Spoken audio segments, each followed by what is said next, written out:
Good afternoon. Here is the national news from BGI TV, Baba Magede Imo TV. I am Moriwe Rebila Lawal. First at the major headlines for the national news. Amotekun operatives intercept truck conveying northern youth, flood them thoroughly in Ondo. ASUU/FG dispute may end September 10. Femi Falana. Vigilante group behead a terrorist leader in Katsina.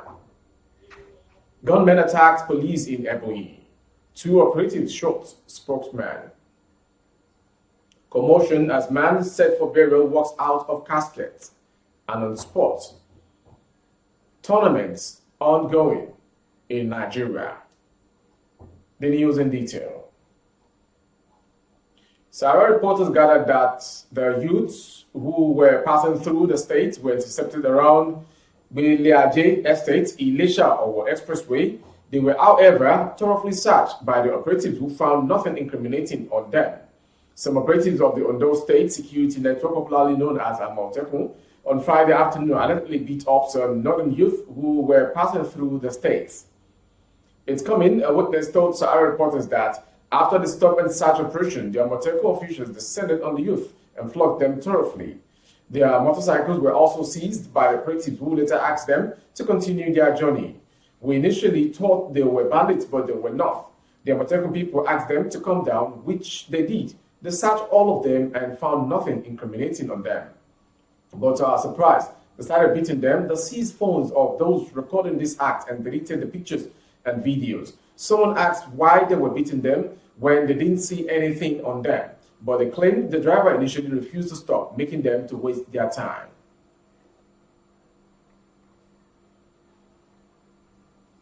Moving on to the next story, the National Industrial Court sitting in Abuja has fixed September 19th to deliver a ruling on the suit filed by the federal government against the striking academic staff union of universities, ASUU, on September 20th.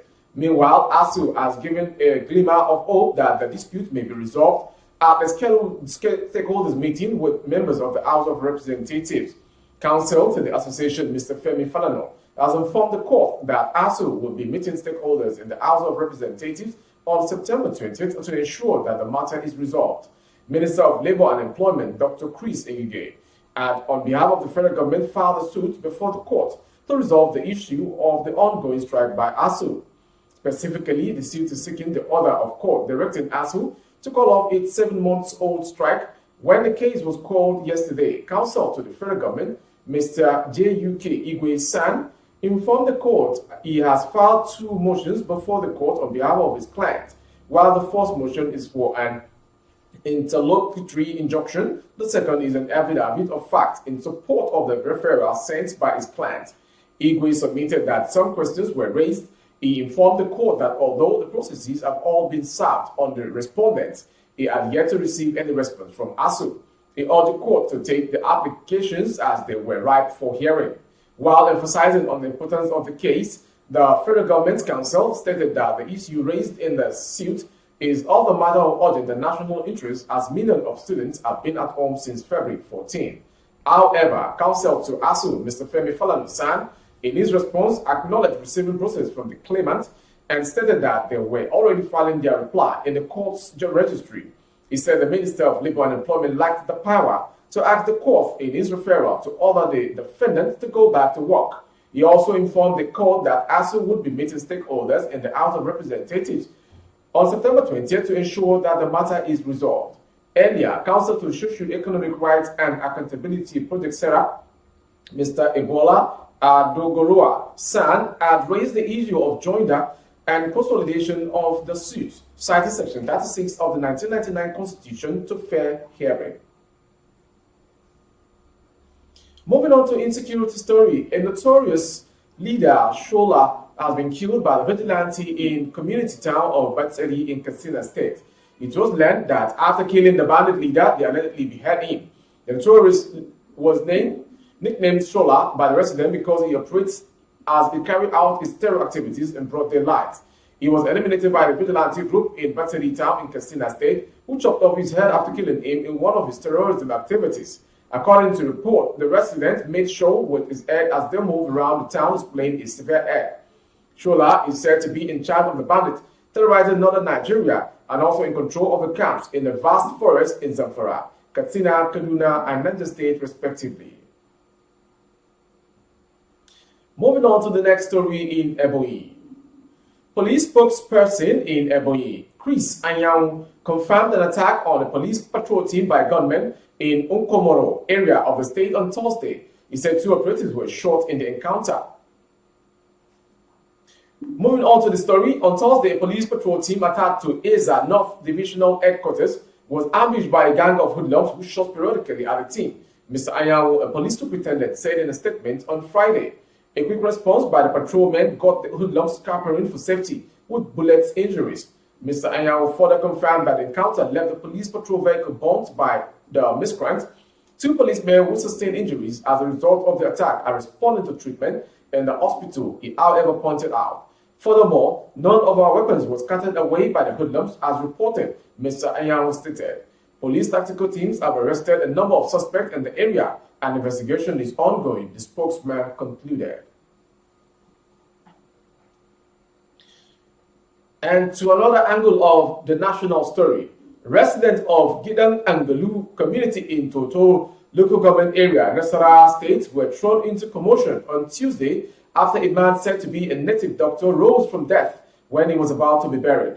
Godwin Ogeli Amadu, 59, was reportedly certified dead by a medical doctor in a private hospital around 6 a.m. on 5th September 2022 and was wheeled into the mortuary thereafter. While the family members awaited the arrival of his eldest son, Mr. Jacob Amadu, based in Abuja, it was learned that the native doctor had left instructions for his children that he must be buried within 3 days of his death and that he must not be embalmed for formalin. After the arrival of his son, arrangements for his burial were concluded in 2 days, but the dead native doctor shocked many as he got off from the casket shortly after his corpse was brought to the graveyard for burial, causing panic among mourners. The native doctor's acclaimed resurrection 2 days after he was confirmed dead has drawn a lot of attention to him from far and near, turning him into an overnight celebrity. Moving to the last story on the national news this hour is the sports story. The second Betsy Obaseki Women Football Tournament concluded on Friday with FC Robo Queens of Lagos crowned champions after defeating host Edo Queens 1-0 in an exciting final. The 10-day event concluded with thrilling cultural displays, singing, dancing, and drumming, as well as exciting display by various groups. Mrs. Betsy Obaseki, the wife of the old Edo State Governor, created the tournament, which is Nigeria's only preseason women's football championship. The tournament team, Say No to Drugs, aimed to raise awareness about the negative effect of drug abuse among youth. The tournament also included a seminar with over 10,000 youth eminent personalities, guests, and representatives from the Nigeria 36 states to advance the campaign against drug abuse, its various manifestations, impact on the sport industry and the larger society, and collective action to combat the menace by the betterment of society. The Edo State Governor Godwin Obaseki, his deputy Philip Shaibu, Sport Minister Sunday Dari, ex-Sport Minister Solomon Dalong, and governors' wives from Sokoto, Enugu, Delta, Ogun, Oyo, Taraba, and Bayelsa states, among others, were present at the closing ceremony. That was the national news from BGI TV. Before we go, some major headlines. Amoteco operative intercept truck conveying northern youth. ASUU/FG dispute may end September 20th, Falano. And on sports, we brought to you that Lagos female football team wins Edo tournament. For more updates on YouTube, our handle is Baba Bagede Imo TV. Kindly subscribe and click on the notification bell, select option all to access our broadcast. On Facebook, Bagede Imo with Alawiye Adebayo. Please like and follow the page. On Instagram, Bagede Imo _22. For other placements of your goods and services, coverage of events and function, please dial the phone number streaming on your screen for advert placements only. Thank you once again. I am Morire Rebila Lawa.